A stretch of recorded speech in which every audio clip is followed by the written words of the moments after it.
Mga pre, share ulit tayo ng tungkol sa architectural utilities sa electrical. Sa nakaraang video ko, nag-sample tayo ng tungkol sa fuse pag pumutok sa line-to-line wiring, line-to-ground wiring, sa line-to-line power source at line-to-ground power source. Alam nyo, pag pumutok yung fuse, kunyari nag-short circuit o kaya nag-overcurrent yung loadings, hindi yan magsasabay kahit sa line-to-line pa yan na power source. Ganon din sa line-to-ground. Ngayon, ang tatapikin natin, single phase 3-wire tayo. Single phase 3-wire, pag pumutok yung fuse, ano ang pwedeng magiging remedyo? Sa single phase 3-wire, dalawa yung hot wire, tapos isang neutral. Kunwari, ito na yun. Single phase 3-wire. Line 1, line 2, dumaan sa fuse dahil live ang mga yan. Yung neutral, hindi dumaan. Yan. Kumbaga dito, ito yung line 1, line 2, tapos yung neutral, dyan lang. Nakatabi dyan. Di ba? Ngayon, paano natin malalaman kung sino yung pumutok sa dalawang fuse? Para malaman natin, ibaba mo yung switch ng fuse box, tapos check mo yung continuity sa pamamagitan ng multitester na to. Continuity yung check natin. Pag hindi busted yung fuse, papalo yan. May continuity. Parang ganito. Yan, di ba? Yan. Kunyari, check na natin. Yan. Pumalo. Ibig sabihin, okay yung fuse. Ngayon, dahil sa hindi busted fuse, ito talagang papalo siya. Yan, di ba? Pag hindi pumalo, busted yung fuse. Pag tinik mo siya ng ganito. Yan. Pag pumalo, ibig sabihin, okay yung fuse. Ngayon, paano naman kung wala kang multitester? Ang gamitin mo yung ito, test lamp. Kailangan nakaswitch ito. Yan. Paano i-check? Yan. Pag ito, dinikit mo doon, tapos dito, umilaw, yan. Ibig sabihin, hindi basta yung fuse. Yan. Parang ganyan siya, live ito, yan. Yan. Magre-return siya. Yan.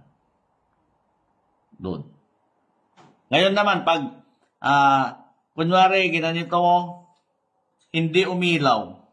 Ibig sabihin, basta yung fuse. May sample ako ng video na ganito. Mayroon din si Architect George Salban sa book natin sa Architectural Utilities sa Electrical. Dito. Kung paano mag-check ang busted fuse. Kaya lang, hindi ko alam kung nasan na, anong page.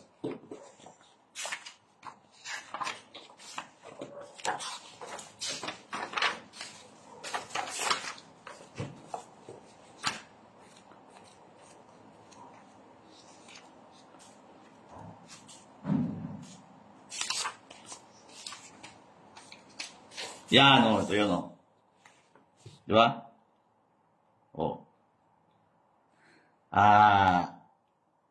May ganito rin ako sa YouTube na isinample ko rin ito kung paano mag-check ng busted fuse sa pamamagitan ng test lamp na ganito.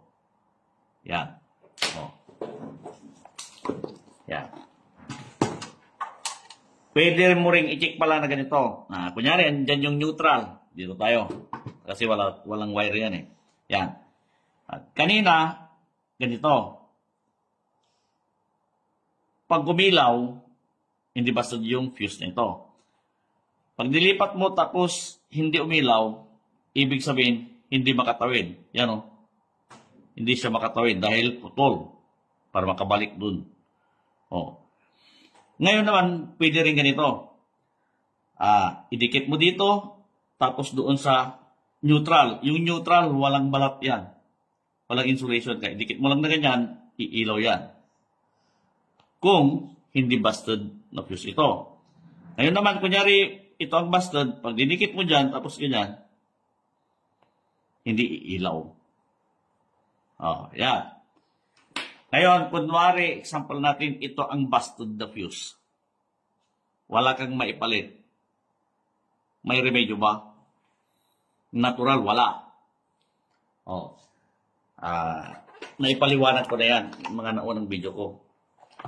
Ito yun, Ito yata. Kung alam mali. Nabukbayin ko na, nalagay sa YouTube. Ito pala. Yan. Naipasok ko na sa YouTube ito, sa YouTube channel ko. Yan, di ba? Single phase 3 wire. Kunwari, pumutok yung breaker na isa. Di ba? Hindi mo pwedeng idugtong yan para makagamit ka ng 220 volts. Ito Ito yung pang 220. Ito yung pares pag 110. 110. 220. 110. 110. Di ba? Yan. Yan ang anong tawag dito, single phase 3 wire. Kunwari pumutok ito. Di ba?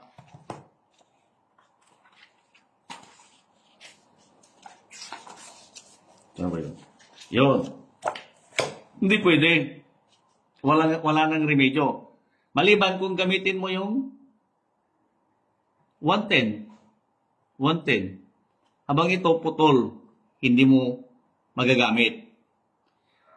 Yung linya na ito, hindi mo magagamit. Kaya hindi ka pwedeng gumamit ng 220 volts kasi putol yung line 2. Ang pwede mo lang pagparisan, magagamit yung line 1, tapos yung neutral, 110.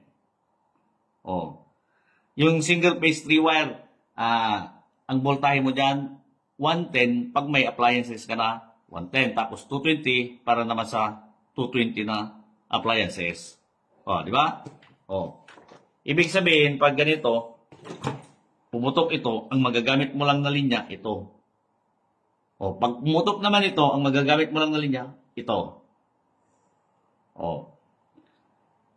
Kung pumutok ito, habang wala kang fuse, hindi mo magagamit. Pag meron ka ng fuse, saka isaksak mo ulit dyan, alisin mo yung pumutok, isaksak mo dyan, yun, magagamit mo na yung 220 volts. Kunwari, itong pumutok, alisin mo yan, pag meron ka ng fuse, tapos ipalit mo yung bago.